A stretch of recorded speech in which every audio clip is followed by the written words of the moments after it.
मध्यकालीन भारत में शिक्षा व्यवस्था आखिर कैसी थी? क्या ये सिर्फ शासकों और अमीरों के लिए थी या फिर आम लोगों तक भी इसकी पहुंच थी? आज हम इसी सवाल की गहराई में जाएंगे और समझने की कोशिश करेंगे कि उस दौर की मुस्लिम शिक्षा का समाज पर असल में क्या असर पड़ा। देखिए, इस विषय पर जब हम पढ़ रहे थे तो एक लाइन बार बार सामने आई। मुस्लिम शिक्षा सामान्य जन के हृदय को छू ना सकी। ये अपने आप में एक बहुत बड़ा बयान है ना? तो चलिए आज इसी बात की पड़ताल करते हैं कि इस दावे में आखिर कितनी सच्चाई है। तो इस लाइन का मतलब क्या है?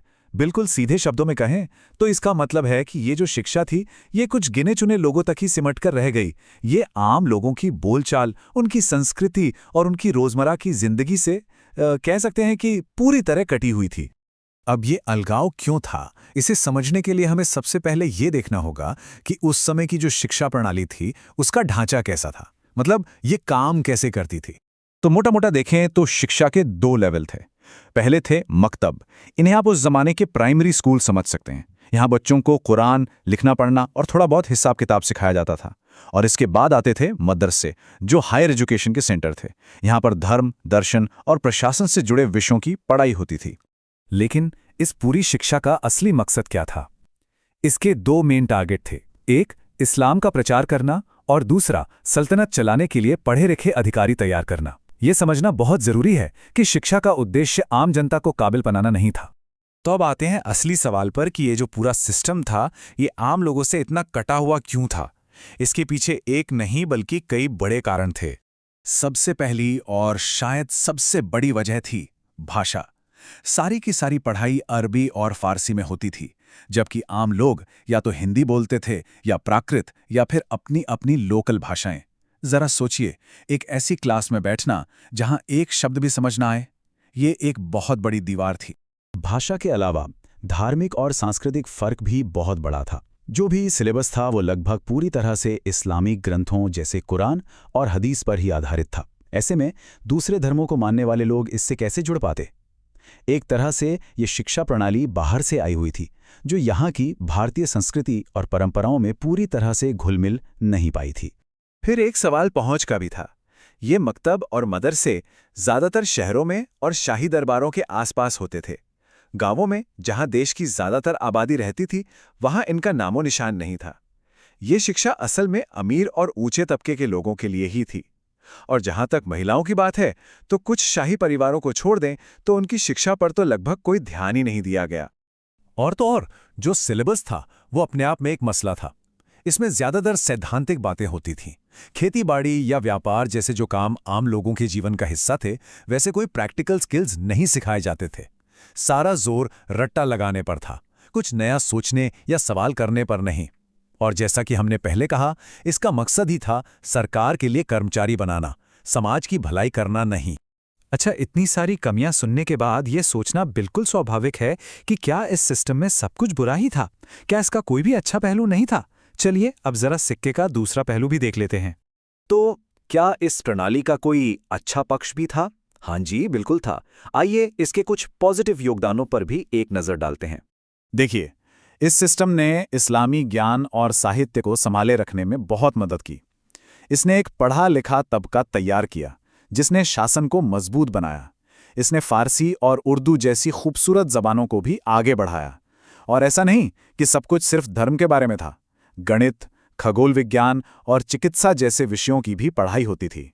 तो इन सभी बातों को एक साथ रखकर देखें तो हम आखिर किस नतीजे पर पहुंचते हैं?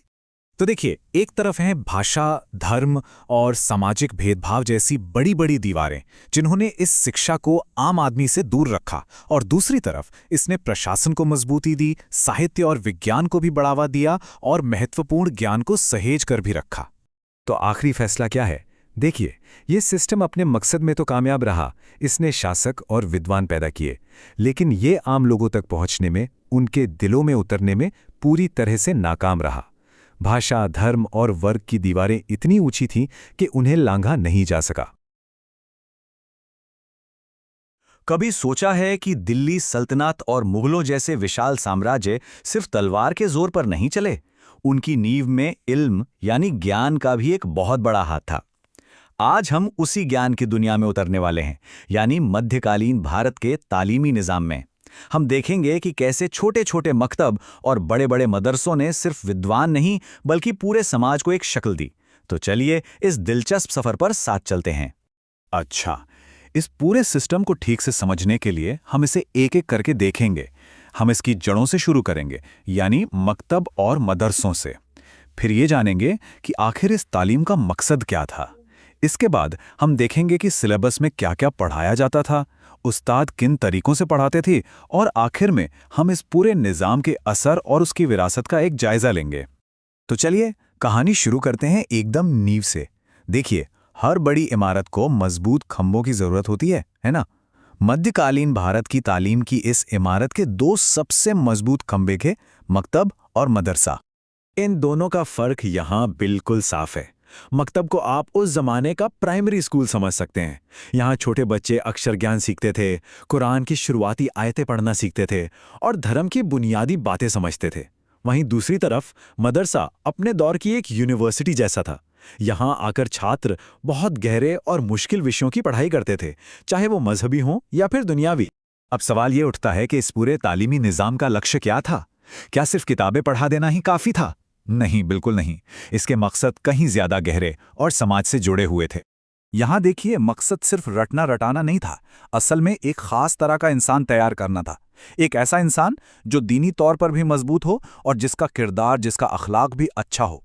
लेकिन साथ ही इसका एक बहुत प्रैक्टिकल मकसद भी था। सल्तनत को चलाने के लिए काबिल अफसरों की जरूरत थी। तो ये तालीम एक ही वक्त में रूह को संवारने, तहजीब को बचाने और हुकूमत को चलाने का जरिया थी। अच्छा, तो मकसद समझ आ गया, पर पढ़ाया क्या जाता था? सिलेबस कैसा था? इसकी सबसे बड़ी खासियत थी दीनी और दुनियावी दोनों तरह के ज्ञान के बीच एक संतुलन बनाने की कोशिश। मकतब में, जैसा मैंने कहा, नींव डाली जाती थी, तो सारा जोर बुनियादी बातों पर था। कुरान का पाठ, अरबी के अक्षर और थोड़ा बहुत हिसाब किताब। और हाँ, सीखने का सबसे अहम तरीका था याद करना। उस दौर में यह माना जाता था कि कोई भी ज्ञान दिमाग में तभी बैठता है जब उसे बार बार दोहराया जाए। लेकिन मदरसे का सिलेबस तो सच कहूं तो कमाल का था। इसमें एक गजब का बैलेंस था। एक तरफ कुरान की तफसीर यानी उसकी व्याख्या और इस्लामी कानून जैसे मजहबी विषय थे, तो दूसरी तरफ दुनियावी इल्म को भी उतनी ही अहमियत दी गई थी। गणित और खगोल विज्ञान, इलाज के लिए यूनानी चिकित्सा और दिमाग को तेज करने के लिए दर्शन और तर्कशास्त्र भी पढ़ाया जाता था। और आगे चलकर इसी सिलेबस का एक और व्यवस्थित रूप सामने आया, जिसे दर्स-ए-निज़ामी कहा गया। इसने धार्मिक और दुनियावी विषयों को एक साथ बहुत अच्छे से पिरो दिया और ये हिंदुस्तान में ऊंची तालीम का एक बड़ा मॉडल बन गया। अच्छा, सिलेबस तो बढ़िया था, लेकिन ये ज्ञान असल में छात्रों तक पहुंचता कैसे था? क्लासरूम के अंदर होता क्या था? चलिए अब इसे देखते हैं और उस्ताद शागिर्द के उस रिश्ते को समझते हैं जहां अक्सर ज्ञान एक एक लाइन करके आगे बढ़ता था। देखिए, पढ़ाने के मुख्य तौर पर 4 तरीके थे। पहला तो था जुबानी तरीका। उस्ताद बोलते थे, शागिर्द सुनते थे और उसे जहन में बिठाते थे। फिर आता था लेक्चर का तरीका। इसमें उस्ताद हर लाइन का मतलब खोल कर समझाते थे। लेकिन सिर्फ सुनना काफी नहीं था, तो तीसरा तरीका था बहस। यहां छात्रों को अपनी बात दलील के साथ रखना सिखाया जाता था। और आखिरी में मश्क यानी प्रैक्टिस, क्योंकि ज्ञान बार बार लिखने और दोहराने से ही तो पक्का होता है। लेकिन सच कहूं तो इन सारे तरीकों से भी ज्यादा जरूरी था उस्ताद और शागिर्द का वो निजी रिश्ता। वो कोई गुमनाम भीड़ वाली क्लास नहीं होती थी। ये एक ऐसा बंधन था जो गहरे सम्मान और पर्सनल गाइडेंस पर टिका था। और सीखने की पूरी प्रक्रिया का असली दिल यही था। तो हमने ये तो समझ लिया कि ये प्रणाली कैसी थी, पर अब असली सवाल, इसका समाज पर असर क्या हुआ? चलिए अब इसकी विरासत का एक संतुलित मूल्यांकन करते हैं, यानी इसकी खूबियां और खामियां दोनों को देखते हैं। तो फायदों की बात करें तो साफ है, इस सिस्टम ने मजबूत किरदार वाले लोग और हुकूमत के लिए काबिल अफसर तैयार किए। भाषा और साहित्य भी खूब फले फूले। लेकिन सिक्के का दूसरा पहलू भी था। वैज्ञानिक सोच पर ज्यादा जोर नहीं था और रटने की आदत ने नई खोजों की रफ्तार को धीमा किया। और शायद सबसे बड़ी कमी ये थी कि तालीम सब तक नहीं पहुंच पाई। खास तौर पर महिलाएं इससे काफी हद तक दूर रहीं। तो कुल मिलाकर हम ये कह सकते हैं कि अपनी तमाम कमियों के बावजूद ये तालीमी निज़ाम मध्यकालीन भारत के समाज का एक बहुत ज़रूरी हिस्सा था। इसने मजहबी, अखलाकी और सरकारी ढांचे को बनाने में एक अहम किरदार निभाया और एक शानदार सांस्कृतिक और साहित्यिक विरासत छोड़ी। मध्यकालीन भारत में पढ़ाई लिखाई आखिर होती कैसे थी, चलिए उस दौर की शिक्षा व्यवस्था को समझते हैं। तो हम बात करेंगे उस दौर की शिक्षा के दो सिस्टम्स की, क्या पढ़ाया जाता था और उसके फायदे नुकसान क्या थे। ये काफी लंबा दौर था जिसमें दिल्ली सल्तनत और मुगल साम्राज्य जैसे बड़े राजवंशों ने राज किया। उस समय की शिक्षा पर दो बड़े धर्मों का गहरा असर था, तो चलिए इन्हीं हिंदू और मुस्लिम प्रणालियों को समझते हैं। मुस्लिम सिस्टम में मकतब होते थे प्राइमरी स्कूल और हायर स्टडीज के लिए होते थे मदरसे। वहीं हिंदू सिस्टम में गुरुकुल और पाठशाला थीं, जहां गुरु शिष्य का रिश्ता बहुत खास माना जाता था। तो देखिए, भाषा, मुख्य किताबें और सरकारी मदद, इन दोनों सिस्टम्स में ये सब कितना अलग था। इसका मेन मकसद था धर्म का ज्ञान फैलाना और सरकार के लिए काबिल लोग तैयार करना। शुरुआत में पढ़ना लिखना और धार्मिक बातें सिखाई जाती थी। हायर लेवल पर फिलॉसफी, कानून जैसे सब्जेक्ट्स थे। पढ़ाने का तरीका सीधा था, बोलकर सिखाना, रटना, और हाँ, खूब सारी बहस और चर्चा होती थी। और हाँ, राजा बदलते ही शिक्षा का फोकस भी बदल जाता था, जैसे अकबर के समय में और औरंगजेब के समय में। लेकिन हर सिस्टम की तरह इसके भी अपने फायदे और नुकसान थे। चलिए देखते हैं। अच्छी बात यह थी कि नैतिक मूल्यों और अपनी संस्कृति को बचाने पर बहुत जोर दिया गया। लेकिन कमी ये थी कि वैज्ञानिक सोच पर ध्यान नहीं था और ये शिक्षा हर किसी के लिए नहीं थी। मतलब पढ़ाई लिखाई बस ऊंचे तबके के लोगों तक ही सीमित थी, खासकर महिलाओं को तो इससे दूर ही रखा गया। तो फिर इस दौर की शिक्षा ने आखिर पीछे क्या छोड़ा? इसकी विरासत क्या थी? इसने संस्कृति को तो बचाए रखा और प्रशासन के लिए लोग भी दिए, पर विज्ञान और तकनीक में हम पीछे रह गए। तो सोचने वाली बात यह है कि उस दौर से हम आज की शिक्षा के लिए क्या सबक ले सकते हैं। अच्छा, कभी ये सोचा है कि सीखने का जो हमारा सफ़र होता है वो असल में शुरू कहाँ से होता है? स्कूल के पहले दिन से, या शायद उस पहली किताब से जिसके पन्ने हम पहली बार पलटते हैं?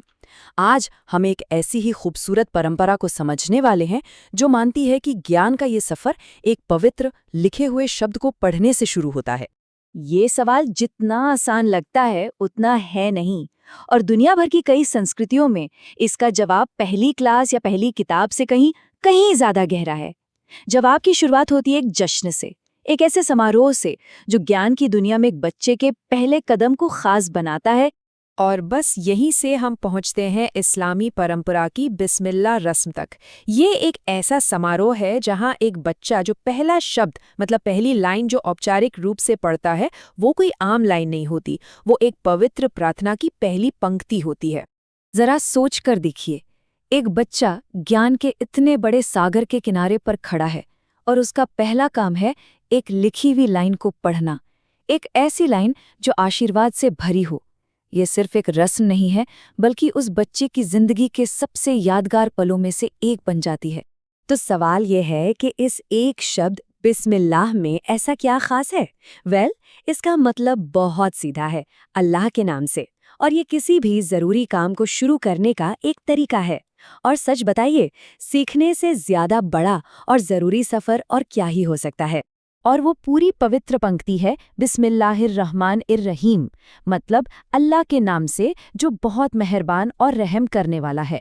यही वो पहली लिखी हुई लाइन है जिसे बच्चा अपनी आवाज में पढ़ता है, और बस यहीं से उसकी तालीम यानी शिक्षा का सफर शुरू हो जाता है। तो ठीक है, ये खूबसूरत समारोह होता कैसे है? चलिए अब जरा स्टेप बाय स्टेप समझते हैं। तैयारी से लेकर जश्न तक हर एक कदम को थोड़ा करीब से देखते हैं। सबसे पहली बात, ये किसी भी आम दिन नहीं होता। परंपरा के हिसाब से इसके लिए 4 साल 4 महीने और 4 दिन की खास उम्र तय की गई है। ऐसा माना जाता है कि इस वक्त तक एक बच्चा सीखने के लिए मतलब औपचारिक शिक्षा के लिए पूरी तरह तैयार हो जाता है। तो सबसे पहले होती है तैयारी। घर को अच्छे से साफ करके सजाया जाता है ताकि उस खास पल का एहसास हो। फिर एक मौलवी या उस्ताद मतलब एक धार्मिक टीचर को बुलाया जाता है, जिनकी मौजूदगी इस पूरे माहौल को और भी पवित्र बना देती है। लेकिन इस रस्म का जो सबसे अहम हिस्सा है वो है पहली पढ़ाई। ये वो पल है जब उस्ताद की मदद से बच्चा अपनी जिंदगी की पहली लिखी हुई लाइन पढ़ता है। इसके ठीक बाद घर के बड़े अपना आशीर्वाद देते हैं, अपनी सारी उम्मीदें और दुआएं अगली पीढ़ी को सौंपते हैं, और फिर आखिर में मिठाइयों और दावत के साथ इस खूबसूरत शुरुआत का जश्न मनाया जाता है। तो हमने ये तो देख लिया कि ये रस्म होती कैसे है, लेकिन जानते हैं ये सिर्फ एक परंपरा से कहीं ज्यादा है। इसका इतना गहरा मतलब क्यों है? चलिए अब जरा इसके पीछे छिपे हुए गहरे अर्थों को समझने की कोशिश करते हैं। देखिए, ये सिर्फ एक सेरेमनी नहीं है, ये एक बच्चे की जिंदगी की नींव रखती है। अगर हम इसे शिक्षा के नजरिए से देखें तो ये सिखाती है कि सीखना सम्मान की बात है। धार्मिक नजरिए से देखें तो ये बताती है कि विश्वास हमेशा रास्ता दिखाता है।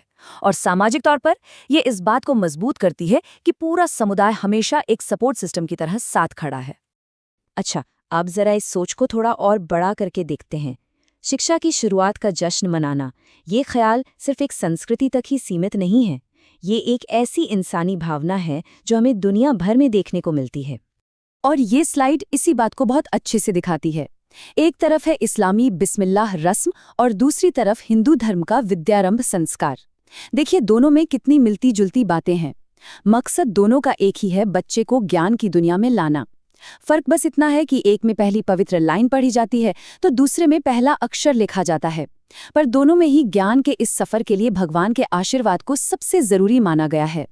लेकिन अब सवाल ये उठता है कि आज के ज़माने में जहाँ सीखने के तरीके, किताबें, यहाँ तक कि क्लासरूम सब कुछ बदल चुका है, वहाँ इन पुरानी रस्मों की क्या जगह है? चलिए, आज के समय में इसकी क्या अहमियत है, इस पर एक नज़र डालते हैं। देखिए, आज भी ये रस्म धार्मिक पहचान बनाए रखने और शिक्षा के लिए सम्मान जगाने में एक बड़ा रोल निभाती है। लेकिन हाँ, कुछ चुनौतियां भी हैं, जैसे धार्मिक और मॉडर्न एजुकेशन के बीच एक बैलेंस बनाना। कई बार तो ये सिर्फ एक फॉर्मेलिटी बनकर रह जाती है।